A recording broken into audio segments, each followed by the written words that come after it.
Oi, oi, bem-vindo, bem-vinda. Mais um bate-papo aqui no Mulher e Vida. E hoje é um assunto importante, sério.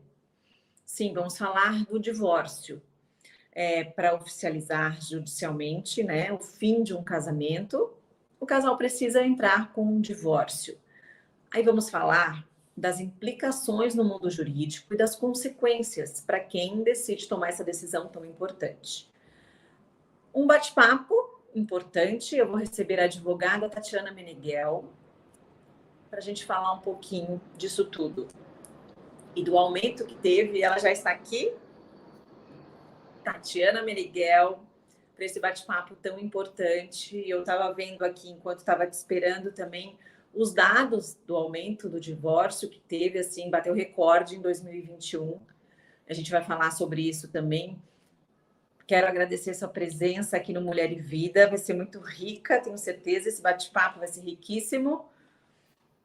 Para a gente começar, Tati, eu vou te chamar assim, porque além de uma grande profissional, a minha amiga, eu vou chamá-la de Tati.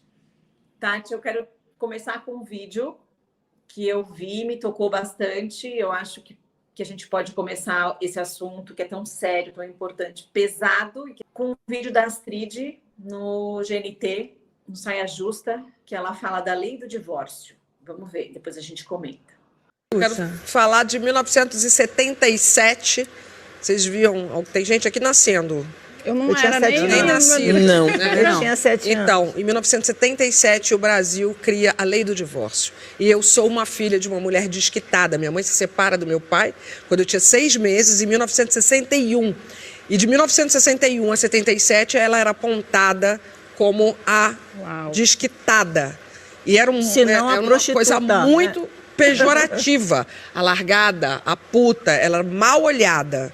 E a minha mãe, um dia, quando eu fui finalmente morar junto com ela, aos 12 anos, fui morar no Rio de Janeiro, no Meia, na Rua Venceslau, num prédio, nunca tinha morado em prédio, morava em casa. Aí ela vira para mim e fala assim, ó, se liga.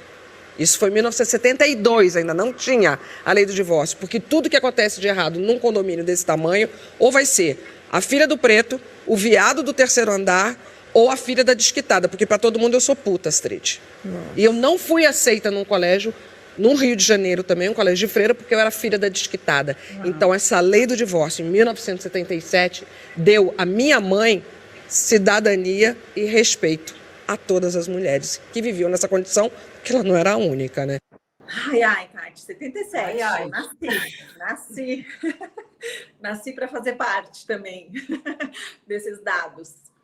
Vamos lá, é triste, né? É forte. Aqui a gente vai falar de preconceito, de tudo que carrega de uma atitude assim que é simplesmente o divórcio, simplesmente uma pessoa não querer mais estar com a outra. Simples assim, né? Mas não é tão simples assim. Então, a decisão de uma separação, ela é muito difícil. Inclusive para quem é o autor da decisão, né? Principalmente, porque assim, um casal é feito de 2, obviamente, né? São 2 pessoas. E ninguém casa para se separar. Exato. Nunca. Porque senão não casaria. Ninguém começa um relacionamento pensando em terminar, porque senão ele não começaria. Mas a vida, ela é mutável, ela é sujeita a interferências externas e as pessoas vão, ao longo da caminhada junto, mudando também. E em algumas situações acontece de um ou outro tomar essa decisão, raramente os 2 têm essa intenção. E aí, o que a gente acompanha ainda hoje, 2023, é um certo preconceito voltado ao divórcio.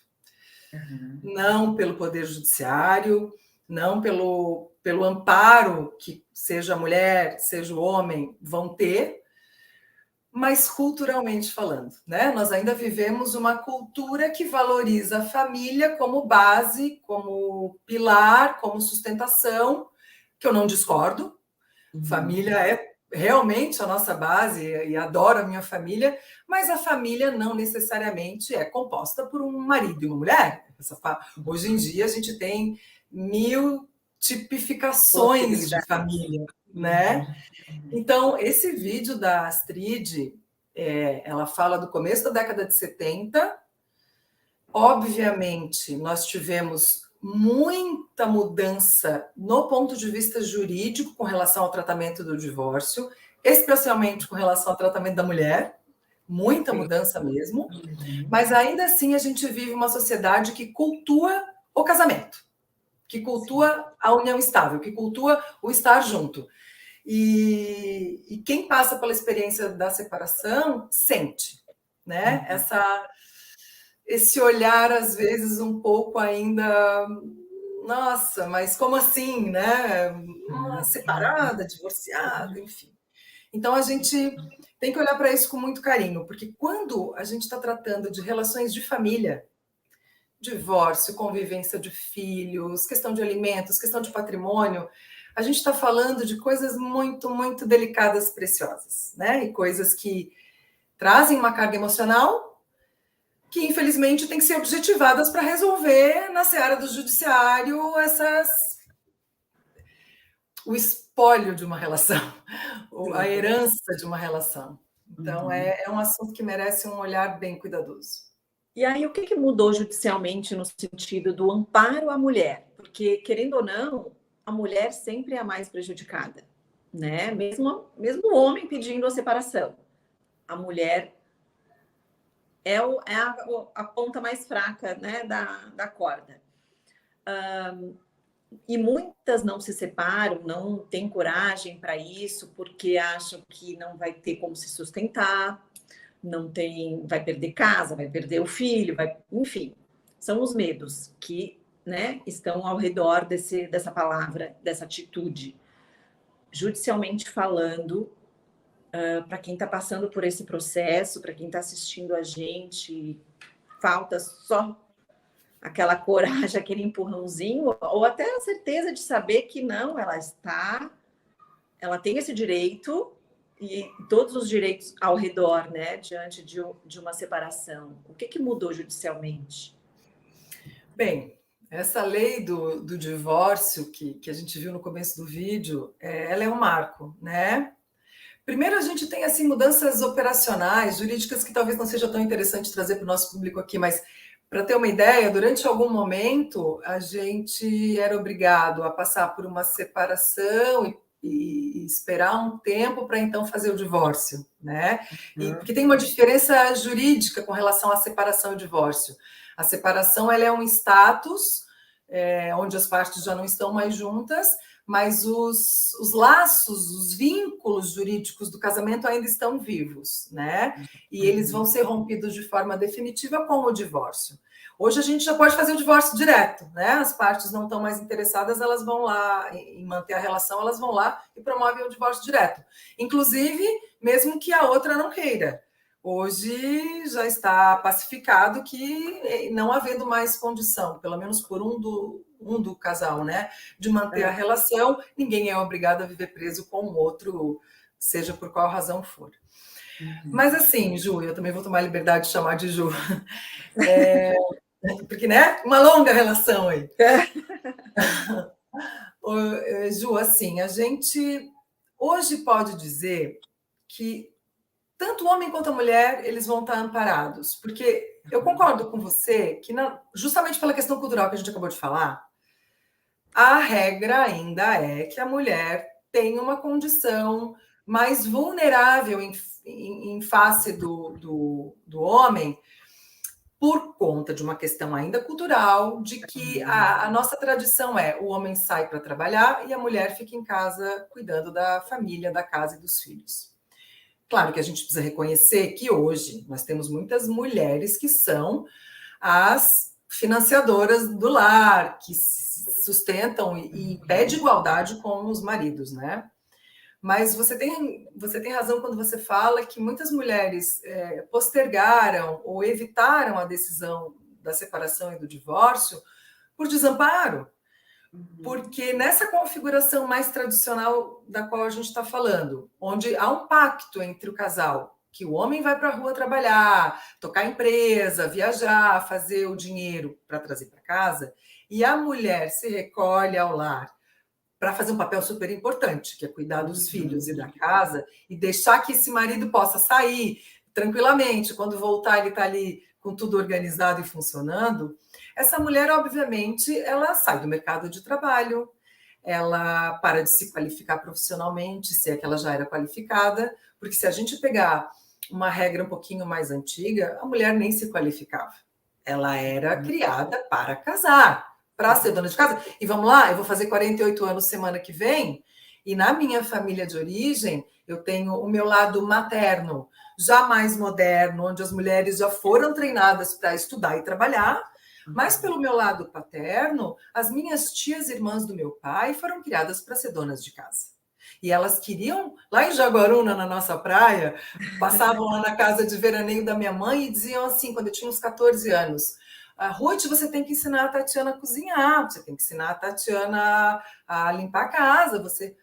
E a minha mãe, já do lado mais moderninho, mais rebelde, dizia assim, eu vou ensinar a Tatiana a estudar e trabalhar, e aí ela vai fazer o que ela quiser, se ela pode fazer serviço de casa, ela pode pedir para alguém ajudar, mas, enfim. Então, nós vamos pegar essa realidade da mulher que deixou a sua vida profissional para cuidar da família, no momento em que ela toma a decisão de se separar, ela está numa situação muito delicada, porque ela tem uma dependência financeira desse marido. Não só os laços emocionais, não só a cultura que é contra, não só os filhos, porque ela vai pensar nisso, mas ela vai dizer, bom, se o dinheiro é dele, eu quero me separar, ele não quer, o que eu vou fazer? Né?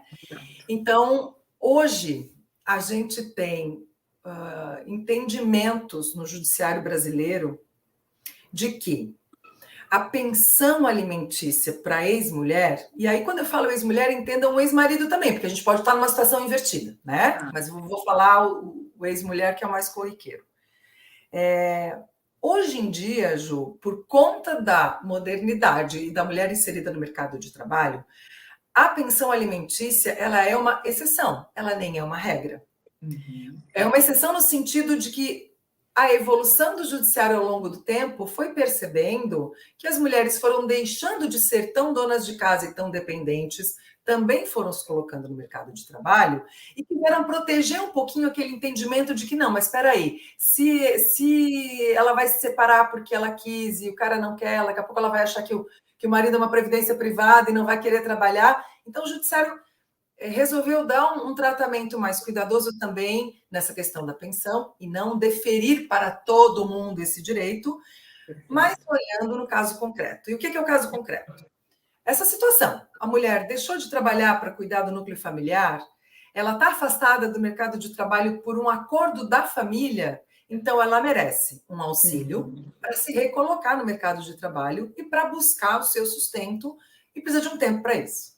Então, a gente pode dizer o seguinte, a orientação do nosso judiciário hoje é, em regra, a mulher que tem saúde, qualificação profissional e condições de se sustentar, não tem direito à pensão alimentícia.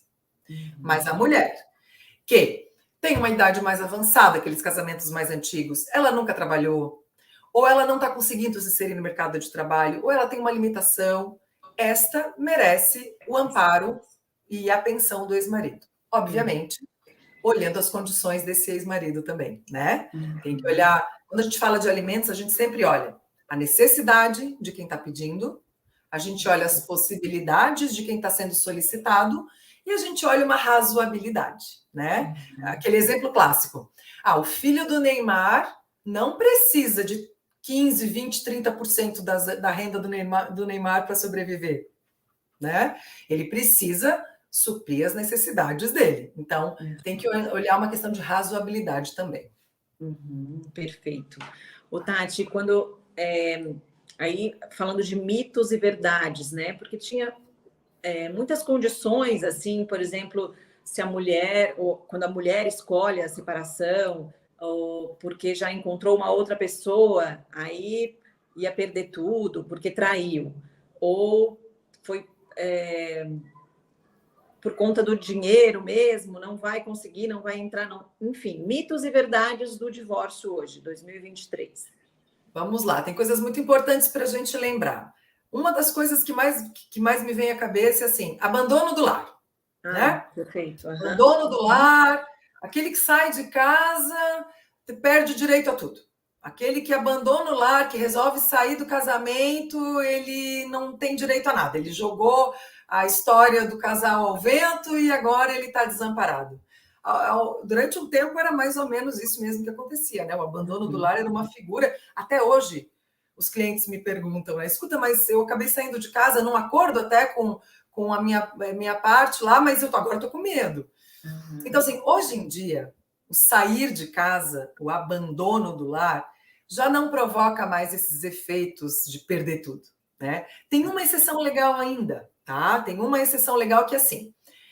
Primeiro, sair de casa combinado com o ex-marido e ex-mulher, dar um tempo, olhar para o casamento de fora, ou mesmo assim, vamos tentar se separar e isso não é abandono do lar. Abandono do lar é sair sem explicação nenhuma. É simplesmente um dia vira... Tá, mas isso é uma combinação que não está no papel. De repente, alguma parte pode dizer que não foi falado isso. E aí? Pode. Então, assim, ainda que a parte não seja correta no combinado e queira alegar o abandono do lar, a outra parte não vai ter perda de direitos por conta disso. Tem uma exceção legal, como eu falei, está previsto ali no Código Civil agora, depois de uma alteração que uma lei trouxe aí nos últimos anos, de que aquele que abandona o lar, e leia-se, abandono do lar é assim, sair sem conversar, sem comunicar, simplesmente sumir. Não dou satisfação, atendo o telefone e sumir. Isso é abandonar o lar hoje. Saiu para comprar cigarro e não voltou. Nunca mais voltou. Nessa situação específica, a parte que sai pode vir a perder o direito de meação sobre o bem que era o lar conjugal, que era a casa da família, se ele tiver numa metragem X que a lei estipula ali. Então, assim, é uma exceção. Como regra, sair de casa hoje não retira os direitos da parte. Porque os direitos da parte de um casamento, eles são mais ou menos imutáveis ao longo do tempo, né?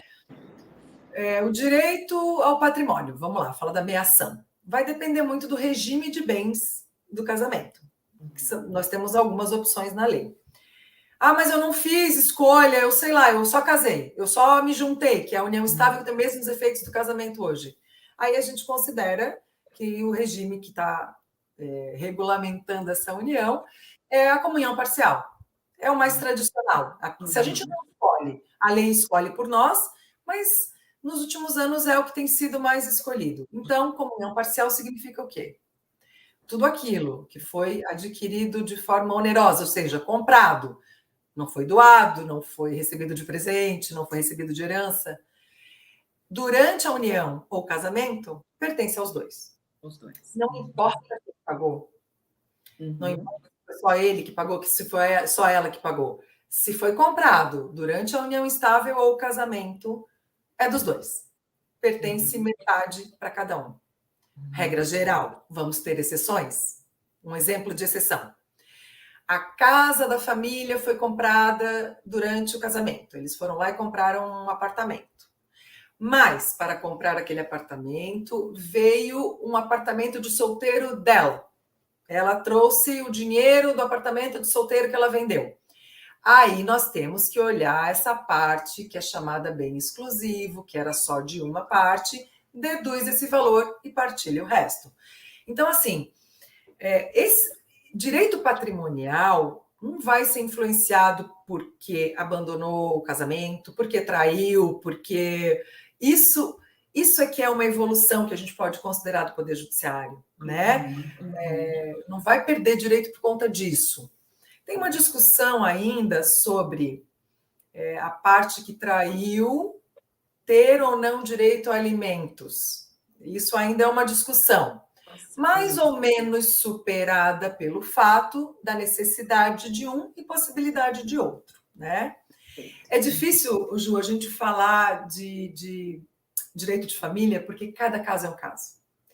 Cada caso o juiz vai olhar de um jeito, né? Então, assim, a gente tem que tomar um cuidado, e aqui nós estamos falando das regras gerais, tá? Uma pincelada. Ô, Tati, agora a parte mais difícil, acredito eu, de todas as famílias, de todas as pessoas quando se separam, que têm filhos. Os filhos no meio dessa confusão. E aí como é que fica também falando judicialmente, né? Quando a pessoa está com aquele medo, né? Uma ameaça, vai perder o filho, não vou deixar mais ver o filho, enfim, essas coisas. Aquela fala clássica, né? Se você se separar, você nunca mais vai ver o nosso filho. Isso. Não existe. Isso não existe mesmo, né? É uma certeza que as pessoas podem ter, porque daí não tem exceção à regra. Pai e mãe têm direito de convivência com o filho, salvo se esse pai ou essa mãe cometem atentados contra a própria criança, se tem situações onde eles não são bons para o filho. Aí nós vamos ter uma questão completamente fora. Mas vamos tratar um pai e mãe que amam o seu filho e tratam bem. Aí não importa mesmo quem decidiu separar, quem não decidiu, quem tem dinheiro, quem não tem, se traiu, se não traiu. O direito não é mais do pai e da mãe daí, o direito é dos filhos. E é isso que é importante, eu sempre tento trazer para meus clientes, né? Quando tem um casal que me procura e tem menores envolvidos, tem crianças envolvidas, porque eu às vezes atendo o casal, né? A gente não precisa atender só uma parte. Depois a gente fala um pouquinho sobre como é que funciona isso, mas eu posso atender o casal na construção de um acordo. E aí eu sempre digo para eles que quando tem uma criança envolvida, eu não vou advogar nem para ele e nem para ela. Eu vou advogar para os filhos. Fica muito fácil daí. Você vai fazer o que é melhor para aquelas crianças e aí você preserva a equidade entre o casal, olhando o melhor interesse da criança, que é isso que importa. E aí, nesse aspecto, a gente vai ter, assim, a regra hoje é a guarda compartilhada, né? Isso é o que está em vigor. Mora na mesma cidade, né? No caso. Então, a regra, mas é legal também a gente esclarecer o seguinte: a guarda compartilhada não significa a divisão compartilhada do tempo da criança, porque é uma mistura que um pouco as pessoas fazem, né? Guarda compartilhada significa dizer que os genitores, pai e a mãe, ou mesmo não sendo genitor no sentido de ter filho biológico, mas quem são os guardiães, né, legais das crianças, eles têm deveres e obrigações em relação a essa criança e eles são os responsáveis pelas decisões importantes da vida da criança. A guarda é isso, é dar ao pai e à mãe o poder de decisão sobre a vida dos filhos. Aí nós vamos ter decorrências, né? Mas a guarda é compartilhada e a criança mora muito mais com a mãe do que com o pai. Ok, porque o pai, ainda que não tenha convivência com o filho diária, por várias razões, ele tem o poder de decisão sobre a vida do filho junto com a mãe. Então, a primeira coisa que a gente tem que separar é isso. Guarda compartilhada não é metade do tempo na casa de cada um. Guarda compartilhada é responsabilidade compartilhada. Aí vem a questão da convivência. Como é que faz? Também o ideal seria isso, que o filho tivesse metade do tempo na casa da mãe, metade do tempo na casa do pai. E por quê? Pelo filho, não pelo pai e pela mãe, mas porque a gente, às vezes, esquece de olhar para aquele ser que está ali, criança, que está no meio, às vezes, de uma briga feia, de uma tensão entre o casal enorme, e ele não quer saber se o pai ou a mãe fez isso ou fez aquilo. Ele ama os dois. E esse é um dever nosso. E esse é um dever nosso, Ju, enquanto adulto, de preservar a imagem do pai e da mãe, ainda que o pai tenha traído, ainda que a mãe tenha abandonado a casa, ainda que tenha feito escolhas erradas. O casal tem que lidar com isso de uma forma adulta e deixar o filho preservado, né? E deixar o filho com a imagem legal da mãe e legal do pai. Porque isso que é importante para a criança. Quem separou foi o casal, não o filho, né? Não é... Exatamente. Embora, infelizmente, o filho acaba sempre... Ele está ali no meio da história. Mas, quando a gente fala dessa guarda compartilhada, a gente pode falar de tempo compartilhado ou não. E aí tem que ver o que funciona para o casal. E o que funciona para a criança. Né? Vou dar um exemplo aqui de casa. Né? Eu sou uma mulher separada. Felizmente, num processo maduro, adulto e amistoso com meu ex-marido, que, aliás, o Dia das Mães, agora domingo, o meu café da manhã foi na casa do meu ex-marido, para ver o grau de civilidade. Minha filha estava dormindo lá. Exceções, né? Mas existem. Essa é a mensagem que é legal de passar, exceções existem. Uhum. E aí a gente acordou no início que a gente resolveu morar perto, manter a rotina da nossa filha, não bagunçar a vida dela mais do que uma separação já bagunça. E aí a gente falou, não, é o seguinte, metade do tempo comigo, metade do tempo contigo, e a gente vai tocando.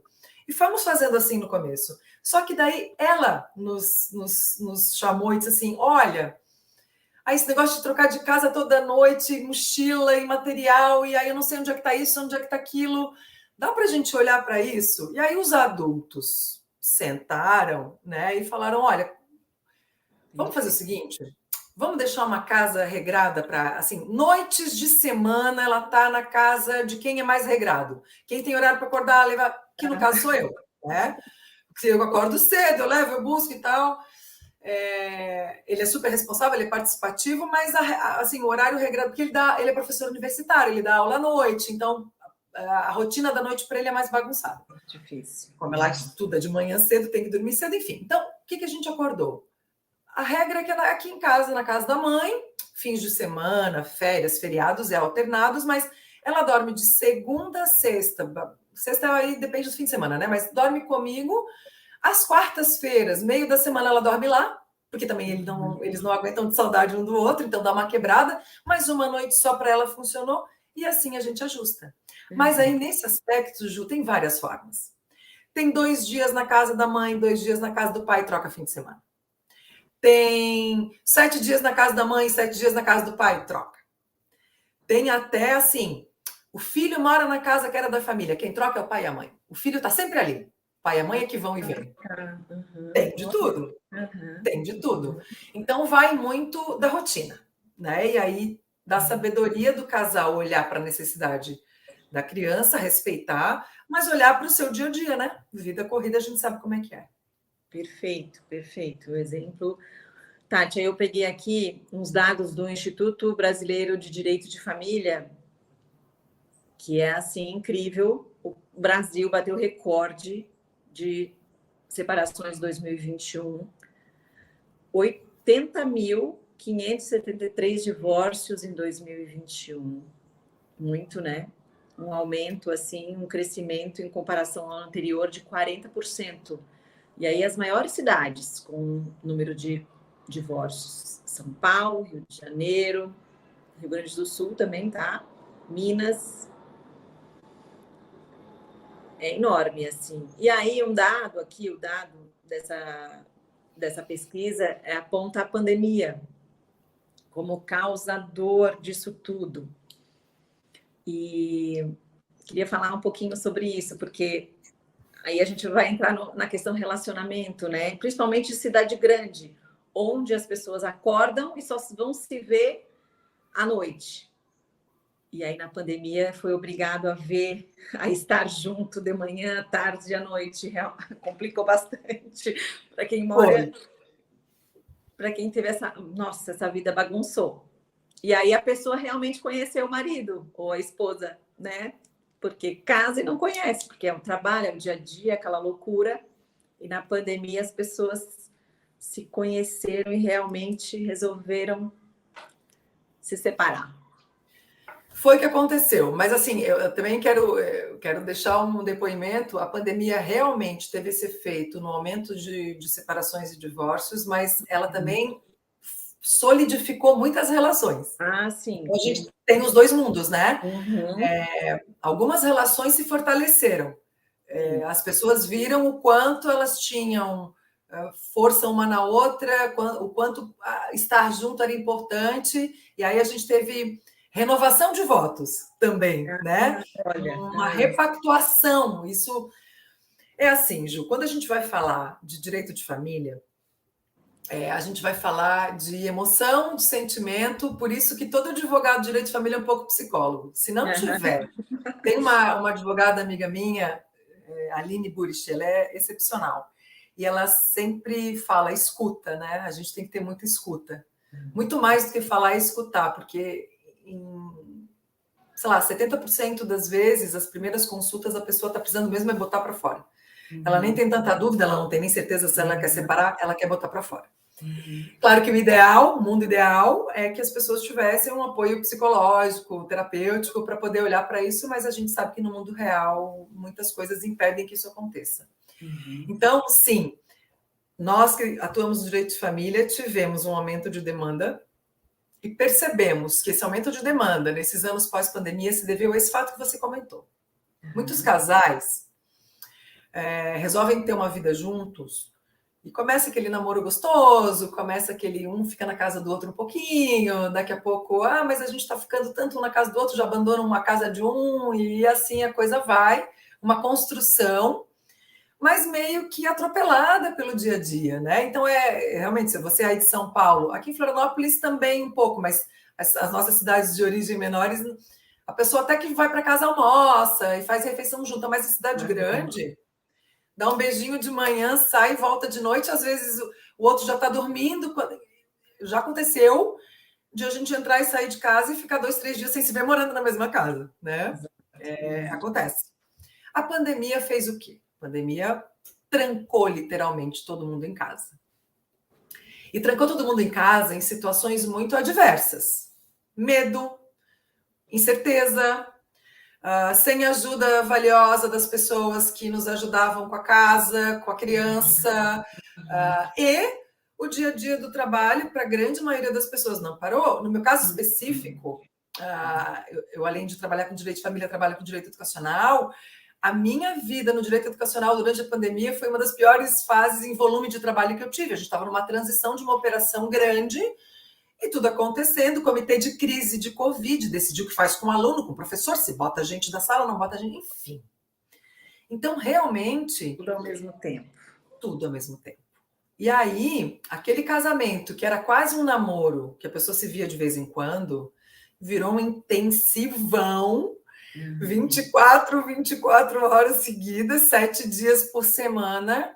E aí as pessoas descobriram que talvez não tivessem tanta afinidade assim, que talvez o parceiro não era aquilo que se tinha projetado, ou que talvez a pessoa nem gostasse da ideia de estar casada tanto quanto ela achava que gostava, porque aí ela não tinha mais o tempo da individualidade dela, né? Enquanto ela estava na rua trabalhando, saía para viajar, saía para... Enfim, ela tinha o tempinho dela de ficar ali dentro do carro 1 hora, respirando, e de repente ela não tinha mais. Então, foi bem acentuado o aumento dos casos de divórcio, e aí tem empiricamente, tá, Ju? Não é um dado estatístico, mas eu falo da minha experiência. Eu realmente tive bastante trabalho nessa época pós-pandemia e durante a pandemia, mas aí vinha uma questão mais consensuada. Era quase que uma decisão do casal, não era assim um que decidiu, deu a louca. Os dois perceberam. Né? Então, aconteceu. Eu acho que a pandemia intensificou isso, embora a gente tenha uma... Se a gente olhar números, tudo bem que a pandemia foi um corte, mas a gente tem, assim, alto número de casamentos, porque as pessoas ainda legalizam as suas uniões, né? E formalizam de um jeito mais tradicional. E aí tá meio que sempre equilibrado, né? Muito casamento e muito divórcio. A pandemia que deu essa reviravolta. E aí também a questão do divórcio online, né? Essa facilidade também, né? Porque às vezes até a burocracia dá preguiça, né? E aí vai enrolando mais anos e anos e anos com aquele casamento, mas agora até online a pessoa pode já... Exatamente. Isso assim, a pandemia trouxe um monte de coisa ruim para a nossa vida, mas a gente tem que reconhecer também algumas coisas boas que ela trouxe. E para nós do Poder Judiciário, essa questão do online já era uma realidade, né? Aqui em Santa Catarina, pelo menos, vou falar mais de onde eu domino, São Paulo também. Eu acompanho, tenho alguns clientes aí, mas a gente tinha quase tudo já num sistema judiciário, né? O sistema judiciário já é aqui no quadradinho do escritório da gente, da casa da gente. O que aconteceu é que a gente teve uma mudança de cultura, de entender que um despacho, ou seja, uma conversa com o juiz e com o desembargador, uma audiência, uma sustentação oral, também podia ser online. Não precisava, porque assim, só para quem não entende muito bem, uma sustentação oral é um ato formal que a gente faz em 2º grau, num tribunal de justiça, né? O processo é julgado em primeira instância, tem uma sentença, aquele que não gosta da sentença entra com recurso. e esse recurso é remetido aos tribunais, o Tribunal de Justiça de São Paulo, Santa Catarina, e cada estado tem o seu. E aí, no dia do julgamento desse recurso, o advogado pode estar lá para chamar a atenção de aspectos importantes do caso. Isso chama sustentação oral. E aí, imagina o seguinte, antes da pandemia, quem queria fazer uma sustentação oral tem que se deslocar até a capital, onde está sediada o tribunal. Então, quem mora aqui, sei lá, em Joaçaba, em Santa Catarina, tinha que dirigir horas até chegar em Florianópolis para poder fazer a sustentação oral. E a pandemia nos obrigou a ver formas de o judiciário não parar e seguir a coisa. E hoje segue boa parte das atividades assim, nessa forma híbrida. Não é mais só 100% presencial, nem 100% online.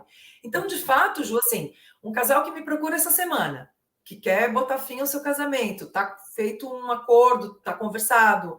Se hoje eu entrar com uma petição aqui no sistema do judiciário, olha, em menos de um mês eles estão divorciados e ninguém precisou ir no fórum, não teve audiência.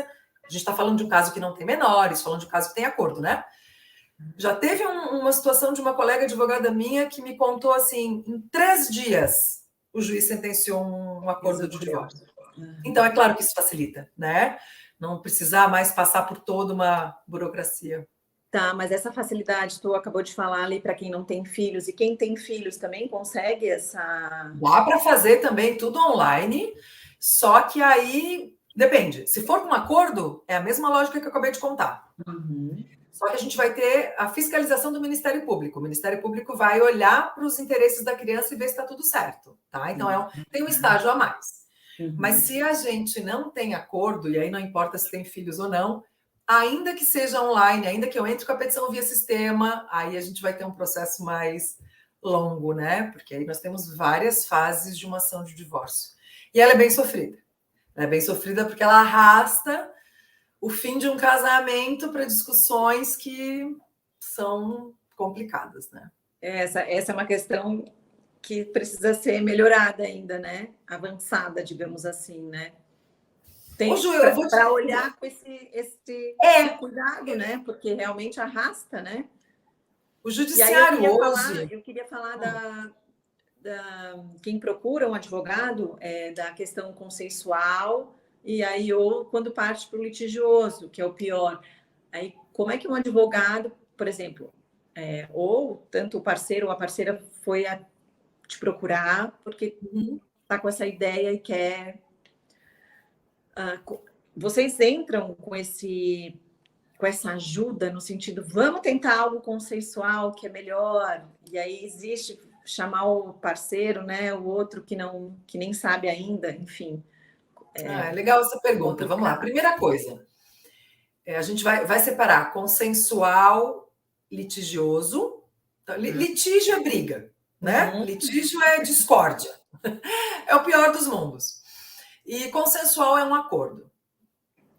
Tanto um quanto o outro, em algumas situações, obrigatoriamente são judiciais. Porque o divórcio pode não ser judicial hoje. Ele pode ser no cartório. Não precisa mais ir para o judiciário. Se não tem filhos menores, você não precisa nem do Poder Judiciário para fazer um divórcio. Você vai direto no cartório. Então, divórcio consensual pode ser no cartório ou pode ser judicial. Às vezes, mas eu vou ter que judicializar. Quer dizer que eu vou brigar? Não, porque ainda que tenha acordo, o casal já está com tudo certo, está combinado, mas tem filhos menores, obrigatoriamente tem que ir para o Poder Judiciário. Então, só a gente separar. Nem tudo que é judicial é litigioso, é briga. Essa é a primeira separação. Mas na prática, né, Ju? Então, um cliente me procura. Uma mulher me procura querendo tirar dúvidas porque ela decidiu separar, ou é uma decisão do casal, enfim. Vai muito do profissional, e as escolas hoje já incentivam que a gente, advogado, profissional do direito, operador do direito, promova o máximo possível o consenso. Evite o máximo possível o litígio. Por quê?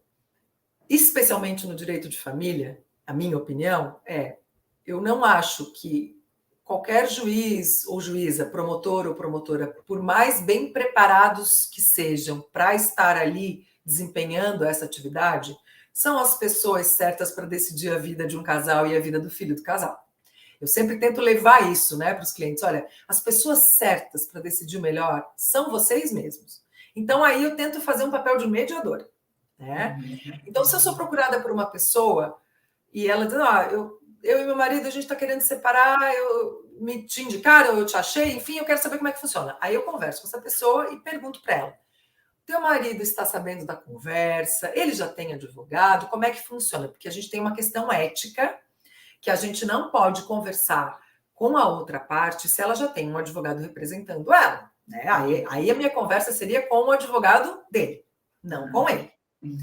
Mas quando é embrionário, assim, quando está muito no começo, às vezes a pessoa me diz assim, não, ele não tem. Aí como é que eu faço, né, Ju? Nem todo mundo faz, mas como é que eu faço? Então, assim, você converse com ele, informe que me procurou e peça autorização para passar o contato dele para mim. Ele autorizando ela me passando o contato, eu vou falar com ele. Oi, tudo bem? Sua ex-esposa, sua esposa me procurou, ela está em dúvida, quer conversar? Quer tirar as mesmas dúvidas comigo? Converso. E aí ali se estabelece uma relação, que pode ser uma relação de confiança dos dois para comigo, e eu viro uma mediadora da conversa para tentar construir o acordo, ou às vezes acontece assim, ele pensa, mas foi ela que procurou o advogado é dela, não confio, às vezes ele escolhe procurar uma outra pessoa. E aí a conversa se dá entre dois advogados. Então, tanto pode ser um advogado representando os dois interesses, havendo uma comunhão, um advogado só assina o acordo, um advogado só resolve a situação, podem ser dois advogados conversando sobre esse acordo, né? Então vai variar muito. Na minha experiência dos últimos tempos, eu consegui falar com os dois, né? E eu sempre recomendo, consulte um outro colega, consulta varia muito, de 350 a 500 reais aqui em Santa Catarina, então assim, consulte um outro colega para ver se faz sentido o que eu estou dizendo, para ver se sente seguro, e aí ele, não, nem vou, estou seguro com o encaminhamento, e aí, então, vai depender muito do casal. Perfeito. Tati, nosso tempo, infelizmente, acabou. Obrigada por dividir, né? É tanta coisa, né? Mas a gente falando de família ou com filhos, enfim, sempre pensar no melhor, né? Tentar fazer as coisas do melhor jeito. Esse é o lema, né, Ju? Assim, honrar a história que a gente viveu, honrar a história que você viu. Porque acabou o casamento, não valeu de nada. Pelo amor de Deus, valeu, né? Você teve ali com essa pessoa há muito tempo. Então, assim, honrar a história, tentar ter respeito, pelo menos, pelo outro. Às vezes tem situações muito doídas que aconteceram, tudo bem, mas olhar para a história e, se ela tem frutos que são filhos, ainda mais olhar para eles, né? Então, esse é sempre o recado. Olhar com medo, amor, né? E sem medo, né? A gente está aqui nesse mundo para ser feliz, né? Não é como separado, pelo amor de Deus, vamos que exatamente. Sempre tem vida. Eu sempre digo para os meus clientes, na hora que está difícil, eu falei, existe vida pós-separação, existe vida pós-divórcio. E é doído. Todo mundo que passou por isso sabe, sou testemunha, é muito doído. É muito difícil. Mas as coisas vão passando, o tempo vai passando, e aí um belo dia a gente olha para trás e consegue olhar até com carinho pelo que passou, se fortaleceu com a experiência, e é isso mesmo. Eu acho que existe vida sempre, né, Ju? É só a gente olhar para ela. E pode ser tão doído quanto ficar numa relação que não quer ficar, né? Às vezes é mais doído. E a surpresa que as pessoas têm é assim, quando eu fui contar para os meus filhos que a gente ia se separar, eles até não deram bolas, tá. E a maioria diz assim, estava na hora, né, mãe? Que bom, né? As crianças já estavam percebendo a tensão que vinha acontecendo, e os adultos, às vezes, achando que protegem as crianças, vão ficando na relação. Mas, enfim, não existe fórmula pronta, né? Cada um tem que achar o seu caminho da felicidade, esse que é o mais importante. Perfeito. Obrigada, Tati, por tanta informação. Obrigada a todos vocês. Obrigada também.